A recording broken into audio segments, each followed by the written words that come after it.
Hello, and welcome to my channel, Main's Mind. Today, I am going to talk about The Curious Incident of the Dog in the Nighttime, a novel by Mark Haddon. So, to the best of my knowledge, Mark Haddon is not an autistic man, but he writes this book from the point of view of an autistic boy. No child with autism is the same. Some are severe, some are mild to moderate, some are high functioning Asperger type.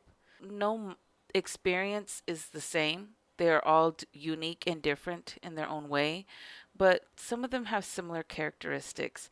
And as a mom of a child with autism, we all have this experience with our children that kind of puts us in this group.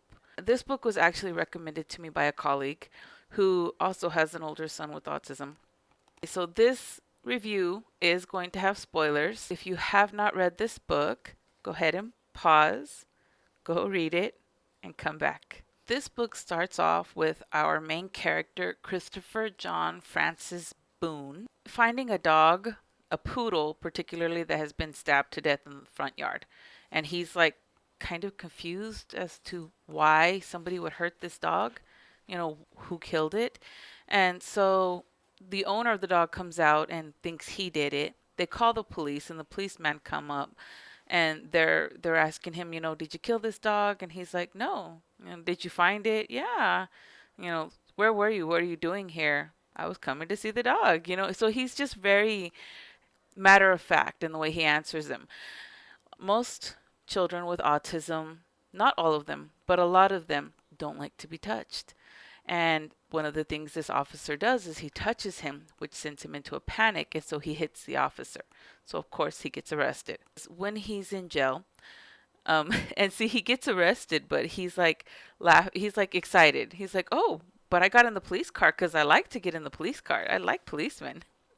Um, so anyways, they take him to jail, and he's waiting for his dad, and his dad comes in, angry at the police officers and everything, and they have this way of connecting so that he can know that they love him and that they're there for him, because he doesn't like to be touched, and they touch their fingertips together.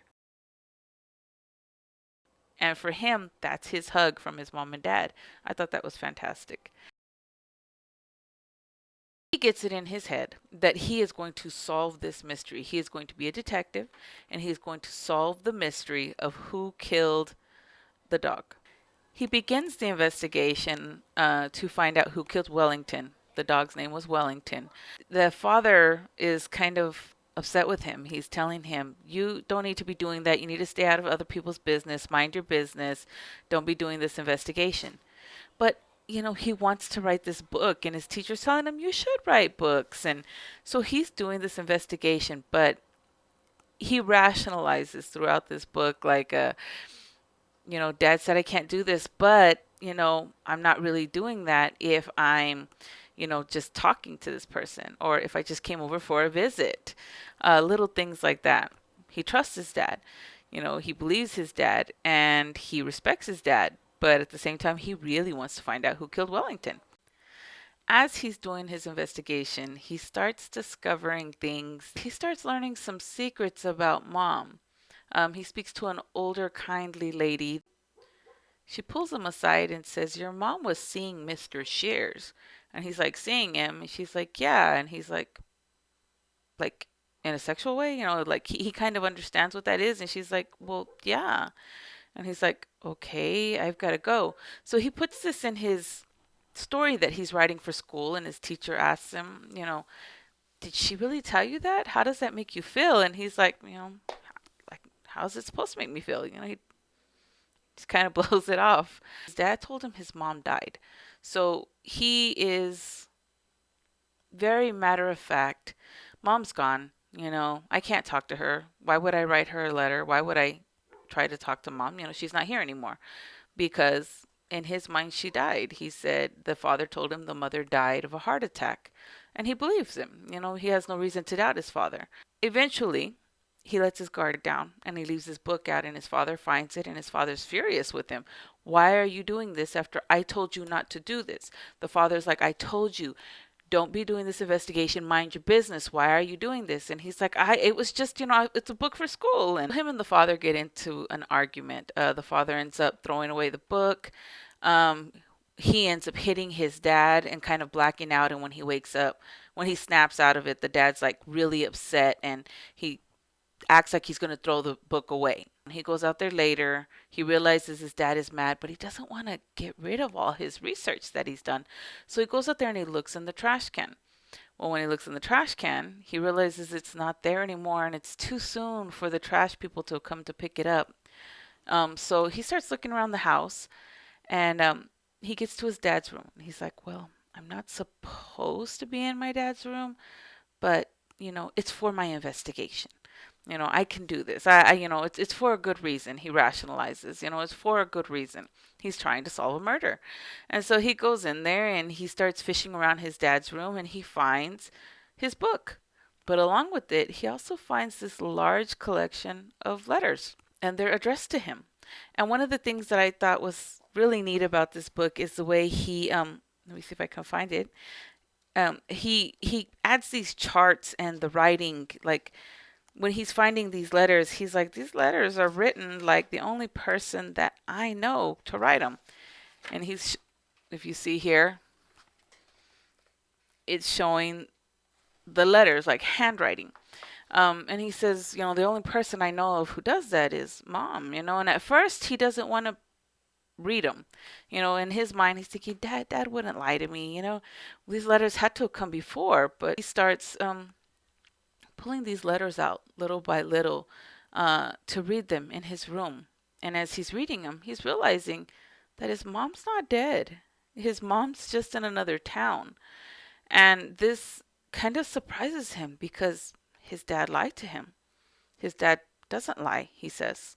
So he's continuing to read these letters when he starts getting sick because I don't know why. I don't know if it was nerves or what, but he starts getting sick. And the dad walks in on him one day surrounded by these letters and he's sick and he's like, oh my God, Christopher. At first he's like, what are you doing? And then he realizes it and he's like, I'm so sorry. I'm so sorry. I didn't know what to tell you. She just left a note and then she was gone and I didn't know what to tell you. I thought it was best for you, And then he gets him cleaned up. And in this process, the dad admits to him that he's actually the one that killed Wellington. He tells him, after Mom left, I thought Mrs. Shears would come and stay with us, but she ended up not staying with us. And that dog just always disliked me. And so he ended up killing the dog. And he admits this to his son, to which the son doesn't know what to say. He doesn't even talk to him. He's just kind of like in a state of shock. This boy who has never left the city at all without his parents, he gets really scared of his dad. At this point, his dad has lied to him about the mom. He has lied to him about the dog. And this was a man that he trusted and didn't think he would ever lie to him, that he never lied.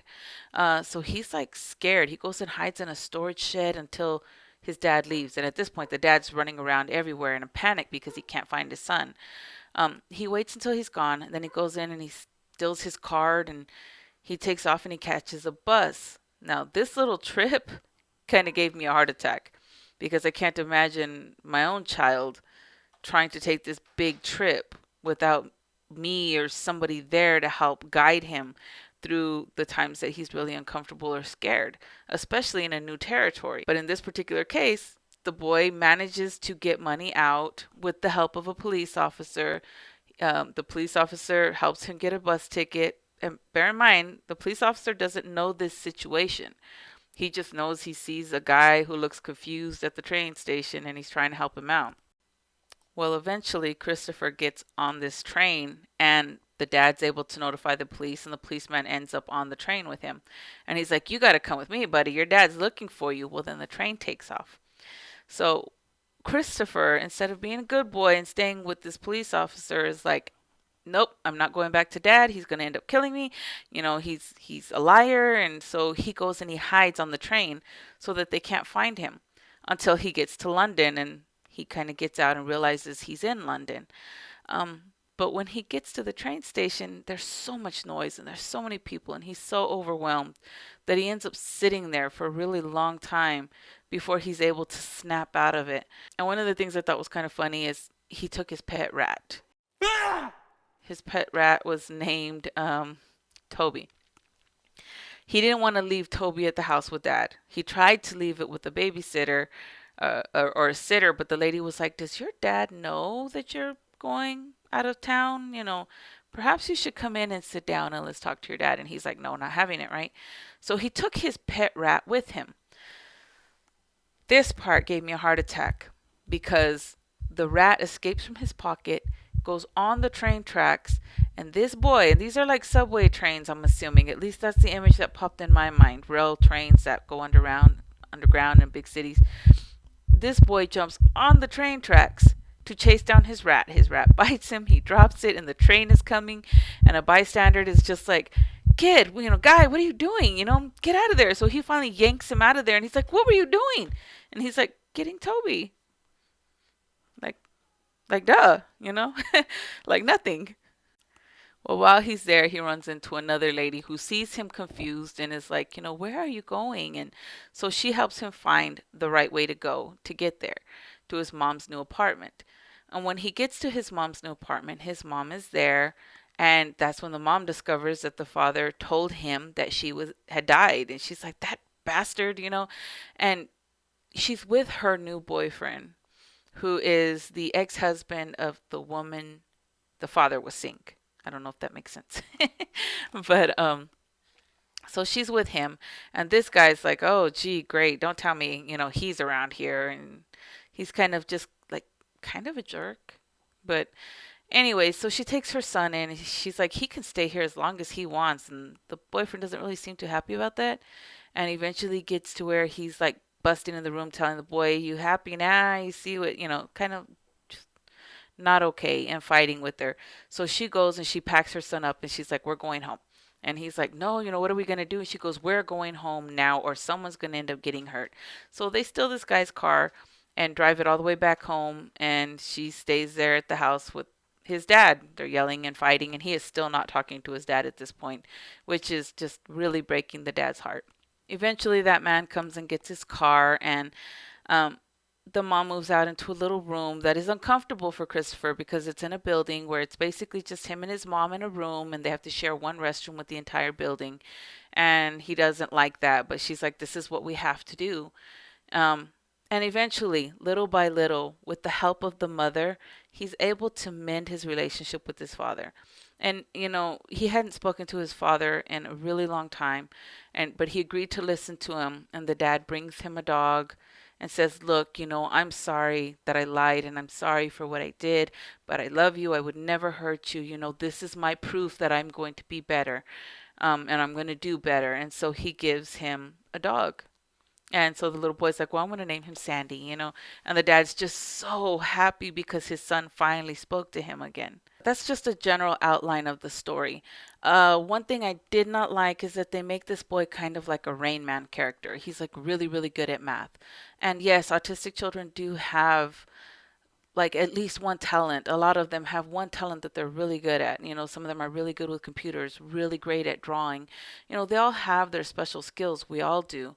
But they make him kind of like Rain Man because it was like, "Well, what's this number?" And he could just sprout it out. I'm sure there's plenty of children with autism that can do that, but to me, that was kind of stereotypical.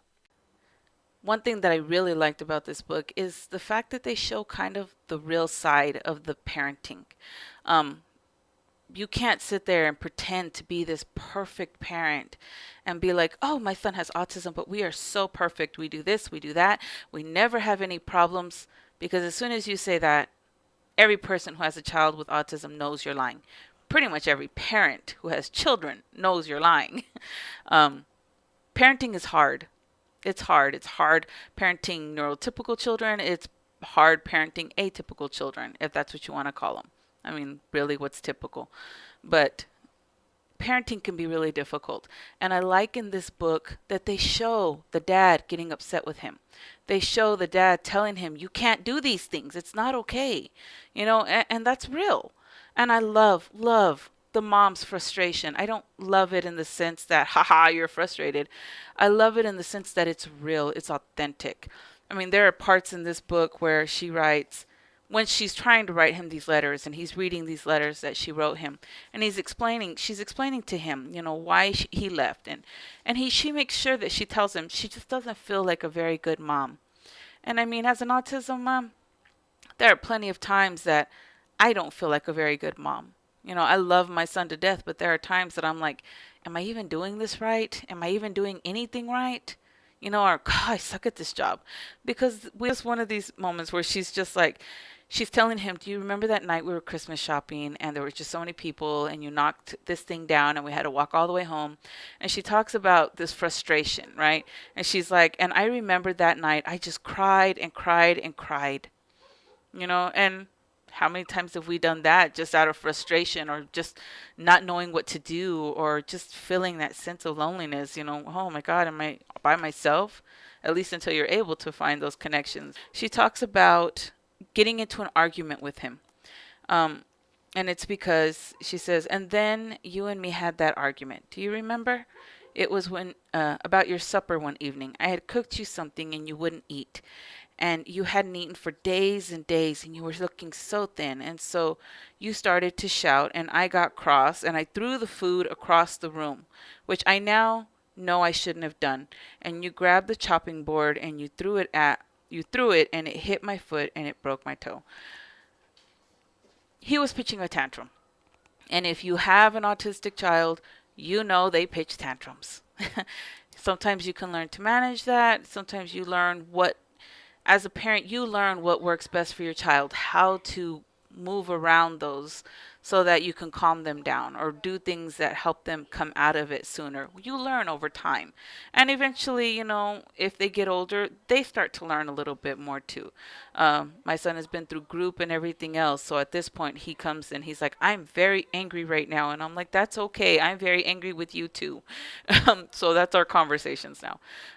But it's real. It's not that, oh, everything's sunshine and perfect. And it's yeah, I got angry because you wouldn't eat your food and I was worried about you and we got into an argument and I threw your plate across the room. I shouldn't have done that. But, and I've heard stories about parents of autistic children who could not get them to eat because they get very stuck on things. And it's scary because they need to eat a balanced diet, but at the same time, you want them to eat. So sometimes you cave and you're like, fine, you eat this. I'm very good at negotiating. So I'm like, fine, I will let you have this, but you are going to eat this. And now he's a teenager, so he eats everything. But I really enjoyed the book. Now, on a scale of 1 to 5, I give it a 4. And the reason for the 4 is it's not the most exciting book. It's not going to have you sitting at the edge of your seat. It had one part in this whole book that had me like, and that's from a parent perspective where I was like, oh my God, he's going to get hit by the train because he's chasing a stupid rat, So I had one part in the book like that. The rest of the time, it was just kind of his day to day. He's running his investigation. He's doing math. These are the numbers. This is what his teacher says. This is how his teacher tells him how to cope. And it's this very monotonous, monotone kind of dialogue, which I guess kind of falls in line with them because the monotone voice is a characteristic of autism, the flat effect. And you do get that. And you get that feel from the book. So on a scale of 1 to 5, I give it a 4 because of that. It's just not the most exciting book. You're going to have to sit there and read through it. But I give it a 5 in its authenticity because the author did a really good job just kind of capturing certain traits of autism and really highlighting that difficulty from the parenting perspective. I thought he did great. So, if you like what I had to say, please like and comment below. Let me know what you think. If you're interested, I actually wrote my own book on autism. It is about my perspective from autism.